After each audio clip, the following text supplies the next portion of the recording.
আজি হাগ্ৰামা মহিলাৰ বড়োলেণ্ডত আমি মাটিৰ পাতাৰ নামত লৈ পেলাই পলিটিক্স খেলিবলগীয়া হৈছে আজি। खुलुमबाय नोंथांमोनखौ आंनि इउट्युब चेनेल माइ अपिनियन अफिसियेलाव बरायनानै लाग्रोनाय जाबाय आरो जायफोर आंनि चेनेलाव गोदानै फैदों नोंथांमोना आंनि चेनेलखौ साबस्क्राइब खालाम, लाइक शेयार कमेन्ट खालामनायजों लोगोसे बेल बुटामखौ थुनानै लानो दाबाव जाहाथे नोंथांमोनाव आंनि नटिफिकेशना सिगांग्रो थाङो। বড়োলেণ্ডত আমি মাটিৰ পাতাৰ নামত লৈ পেলাই পলিটিক্স খেলিবলগীয়া হৈছে আজি। আজি হাগ্ৰামা মহিলাৰ বড়োলেণ্ডত আমি মাটিৰ পাতাৰ নামত লৈ পেলাই পলিটিক্স খেলিবলগীয়া হৈছে আজি। সেই সংবিধানে সেই সুৰক্ষাটোৱে যে আমাক কিমান আমি সুৰক্ষা দিব পাৰিব। খিলঞ্জীয়াৰ সেই একতা নোহোৱাৰ কাৰণে অৰ্থাৎ ভূপেন হাজৰিকা ডাঙৰীয়াই এনে কোৱা নাই যে আজিৰ অসমীয়াই নিজক নিচিনে বা আজিৰ অসমীয়া নিজক চিনে অসমতেই মগনীয়া হ'ব। আজি অসমত অসমীয়াই নিজক নিচিনাৰ কাৰণে খিলঞ্জীয়া কোন অসমীয়া কোন সেইটো আমি নিজক সেই চিনাকি দিব নোৱাৰাৰ কাৰণে নিচিনাৰ কাৰণে আচলতে আজি অসমখন আজি শেষ পৰ্যায় আহি পৰিছেহি। সেইকাৰণে আৰম্ভণিৰ পৰা কৈছো আমি যে এই সমস্যা কাৰ্বি আংলঙত যে কেনেকে যে বহিৰাগত লোকসকলৰ দপদপনি আমি দেখিছো, কেনেকে যে অত্যাচাৰ দেখিছো, কেনেকে যে আমাৰ প্ৰতি অত্যাচাৰ, এই গোটেইখিনি এই সমস্যা অকল কাৰ্বি আংলঙৰ সমস্যা নহয়, আমি আগৰ পৰা কৈ আছো এই সমস্যা হৈছে সমগ্ৰ অসমৰ সমস্যা।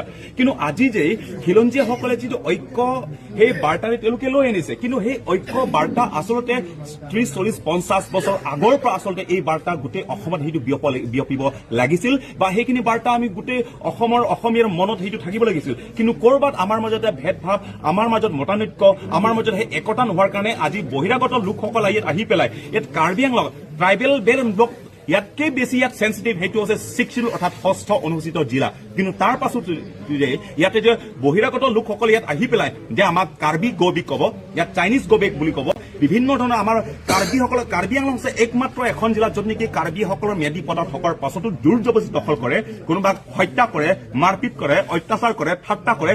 সেই গোটেইটো হৈছে আচলতে আমাৰ সেই একতা নোহোৱাৰ কাৰণে। সেইকাৰণে আমি আশা কৰিছো যে অসমৰ কাৰ্বি আংলঙৰ যিটো এই সমস্যাটো লৈ পেলাই গোটেই অসমৰ অসমীয়াই যিমানখিনি খিলঞ্জীয়া আছে, বড়োই হওক, অসমীয়া ভাষীয়ে হওক বা ডিমাচাই হওক, তিৱাই হওক, ৰাভাই হওক, মৰাণ মটয়ে হওক, সকলোৱে যে আমি এক হৈ পেলাই সেইবোৰ ক্ষেত্ৰত আমি বিবেচনা কৰিব লাগিব। আৰু যেতিয়ালৈকে ঐক্য নহলে আমি কেতিয়াও আমি ঐক্যবদ্ধ হৈ পেলাই মাত নাপাতিলে যে অসমখন সুৰক্ষিত হৈ থাকিব সেইটো কেতিয়াও হ'ব নোৱাৰে। যিমানে আপুনি এছটিৰ আপুনি বিচাৰক, যিমানে STS বিচাৰক, যিমানে আমি ট্ৰাইবেল বেল্ট বিচাৰক, 6 জনগোষ্ঠী যিমানে বিচাৰ নহওক কিয়, অসমৰ প্ৰত্যেকটো খিলঞ্জীয়া যিমানে ST বিচাৰক, STS নিবিচাৰক কিয়, যেতিয়ালৈকে ঐক্য নহয় আমি কেতিয়াও আমি সুৰক্ষিত হৈ থাকিব নোৱাৰিম। আমাক আজি সংবিধানে দিয়া এই সুৰক্ষা, পৃথককে দিয়া সুৰক্ষা দিয়া কাৰ্বি আংলং 6ষ্ঠ অনুসূচী হোৱাৰ পাছতে আমি কেনেকে শেষ হৈ গৈছে। আজি হাগ্ৰামা মহিলাৰ বড়োলেণ্ডত আমি মাটিৰ পাতাৰ নামত লৈ পেলাই পলিটিক্স খেলিবলগীয়া হৈছে আজি। সেই সংবিধানে সেই সুৰক্ষাটোৱে যে আমাক কিমান আমি সুৰক্ষা দিব পাৰিব। সেইকাৰণে আমাৰ এই ঐক্য, আমাৰ সেই ঐক্য বা খিলঞ্জীয়াৰ সেই ঐক্য সেই বাৰ্তাটোৱে সেই আমাৰ যিটো হয় কৰবাত ভুল আছে, অসমীয়া ভাষীৰো ভুল আছে, খিলঞ্জীয়া সমাজৰ কাৰ্বিৰো কৰবাত ভুল আছে, কৰবাত ডিমাচাসকলৰ ভুল আছে। আমাৰ মাজত সেই ঐক্য আজিলৈকে বা অসমীয়া কোন সেই আমি একেলগে চিনাকি দিব পৰা নাই বা এই সমন্বয়খিনি কেতিয়াও হ'ব লাগে বুলি সেইটো কেতিয়া আমি আলোচনা কৰাই। আৰু অসমত বিভিন্ন ধৰণৰ জ্যেষ্ঠ নেতাসকল আছে আজিলৈকে এই কথা বিবেচনা কৰা নাই বা বিচৰা নাই। আৰু এই বিবেচনা নকৰাৰ কাৰণে যে আজি অসমখন শেষ হৈ গৈছে আৰু সেই শেষ পৰ্যায়ে আহিবলগীয়া মূল কাৰণটো সেইটো। আৰু এই সমন্বয় বাৰ্তাটো কাৰ্বি আংলঙৰ পৰা আৰম্ভ কৰি পেলাই সমগ্ৰ অসমত বিয়পিব লাগে সেইটো আশা কৰিছো। কৰাৰ পৰিকল্পনাবিলাক কৰিছে, যিটো অৰুণাচলত হৈছে। নাগালেণ্ডত এটা জনগোষ্ঠীৰ সৃষ্টি হৈ গ'ল। মুছলিম মানুহে নাগা ছোৱালীক বিয়া পাতি ইমানেই বিয়া পাতিলে এতিয়া তাত এটা চুমীয়া এটা জনগোষ্ঠীৰ সৃষ্টি হৈ গ'ল। গতিকে যিটোৱে নাগালেণ্ডত এতিয়া যথেষ্ট সমস্যাৰ সৃষ্টি কৰিছে, এতিয়া একেই অৰুণাচলতো সেই প্ৰভাৱ বিস্তাৰ কৰিছে।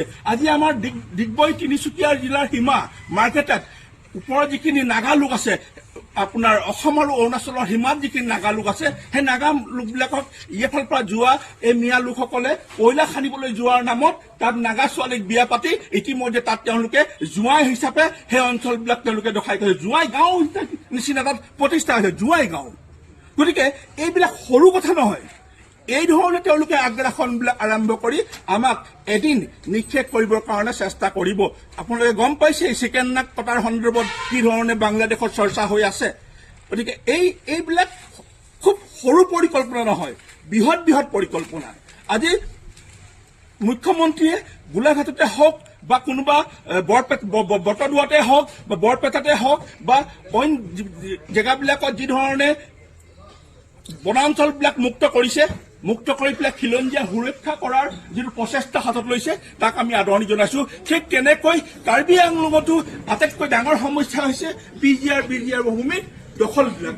এই দখলবিলাক অতি শীঘ্ৰে উচ্ছেদ কৰি খিলঞ্জীয়া কাৰ্বিসকলৰ সুৰক্ষাৰ ব্যৱস্থা কৰিবৰ কাৰণে আজিৰ এই বৈঠকৰ যোগেদি, এই সভাৰ যোগেদি আমি প্ৰাক্তন আমাৰ সন্মানীয় মুখ্যমন্ত্ৰী হিমন্ত বিশ্ব শৰ্মাদেৱক অনুৰোধ জনাইছো যাতে এই সমস্যাটো আৰু দীঘল নহয়।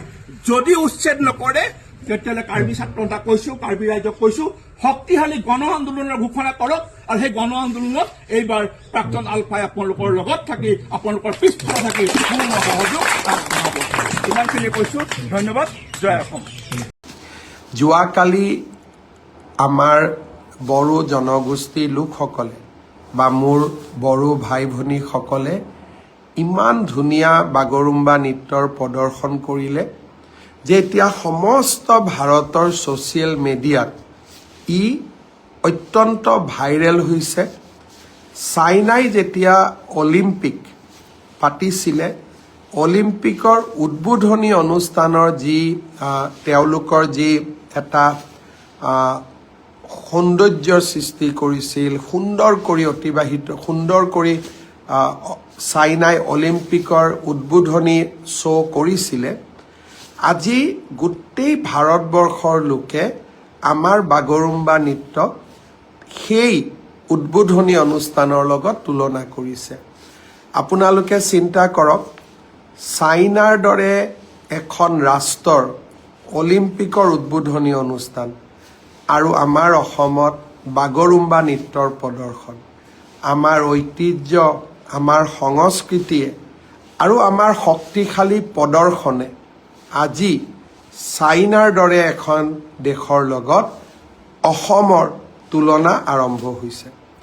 প্ৰধানমন্ত্ৰী নৰেন্দ্ৰ মোদী ডাঙৰীয়াই যোৱা কালিৰ পৰা আজিলৈকে কেইবাটাও টুইট কৰিছে আৰু আপোনালোক সকলোৱে জানে যে সমগ্ৰ বিশ্বতে তেখেতৰ ফলোৱাৰ্ছ আছে ছ'চিয়েল মিডিয়াত, ইনষ্টাগ্ৰামত, ফেচবুকত, টুইটাৰত। আৰু প্ৰধানমন্ত্ৰী মোদী ডাঙৰীয়া এক প্ৰকাৰ অসমৰ ব্ৰেণ্ড এম্বেচেডৰৰ দৰে বাগৰুম্বা নৃত্যক আজি বিশ্বৰ মঞ্চলৈ লৈ যোৱাত সহায় কৰিছে। মই যোৱাকালি বাগৰুম্বা নৃত্যত অংশগ্ৰহণ কৰা আমাৰ যুৱক যুৱতীসকলক বহুত ধন্যবাদ জনাইছোঁ। BTC প্ৰশাসনক, মুৰব্বী হাগ্ৰামা মহিলাৰী ডাঙৰীয়াক ধন্যবাদ জনাইছোঁ।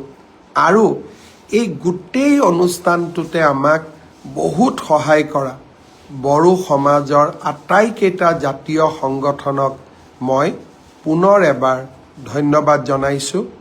আৰু এই অনুষ্ঠানত অংশগ্ৰহণ কৰা সকলো যুৱক যুৱতীক মই অন্তৰৰ গভীৰতম কোণৰ পৰা কৃতজ্ঞতা জনাইছোঁ।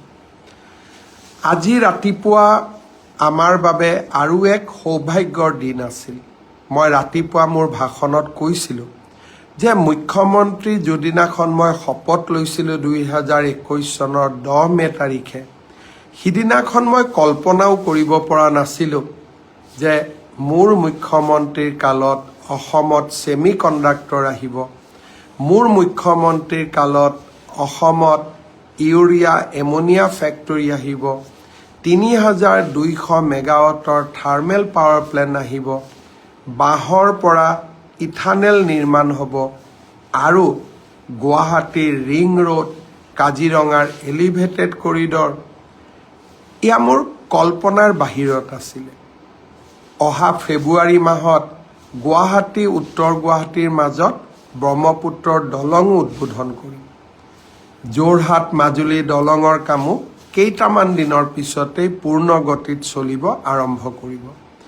এতিয়া মই অপেক্ষা কৰিছোঁ কেন্দ্ৰীয় কেবিনেটৰ অনুমোদনৰ বাবে যোৰহাট আৰু নুমলীগড় আৰু গোলাঘাটৰ মাজত টানেলৰ যিটো আমাৰ প্ৰস্তাৱ, তাৰ অনুমোদনৰ বাবে মই অপেক্ষা কৰিছোঁ। আজি মই যোৱাকালি অত্যন্ত দুখো পালোঁ যে কংগ্ৰেছ দলৰ সভাপতি সাংসদ গৌৰৱ গগৈ ডাঙৰীয়াই এই এলিভেটেড কৰিডৰটোৰ বিৰোধিতা কৰিছে। 2019 চনত বৰ্তমানৰ নেশ্যনেল হাইৱেটোৰ কাৰণে বানপানীৰ সময়ত কাজিৰঙাত 1300 জীৱ জন্তুৰ মৃত্যু হৈছিল। প্ৰতি বছৰে 300-400 জীৱ জন্তুৰ মৃত্যু হৈয়েই থাকে বানপানীৰ সময়ত। আৰু বানপানীৰ সময়ত আপোনালোকৰ মনত আছে, আমি যেতিয়া ট্ৰাকবিলাক ডাইভাৰ্ট কৰি দিওঁ তেজপুৰেদি, মানুহৰ কিমান ক্ষতি হয়। আজি 7,000 কোটি টকা অসমত বিনিয়োগ হ'ব। অকল GSTৰ পৰাই অসমে লাভ কৰিব অলমষ্ট 700 কোটি টকা। আৰু এই এলিভেটেড কৰিডৰটোৱে কাজিৰঙাৰ বন্য জীৱ জন্তুক ৰক্ষা কৰিব। আৰু আটাইতকৈ ডাঙৰ কথা, গৌৰৱ গগৈ ডাঙৰীয়াই প্ৰতিনিধিত্ব কৰা যোৰহাটৰ লোক যেতিয়া গুৱাহাটীলৈ আহিব বা গুৱাহাটীৰ লোক যেতিয়া যোৰহাটলৈ আহিব, তাৰ ডিষ্টেঞ্চ 1 ঘণ্টা কমি যায়।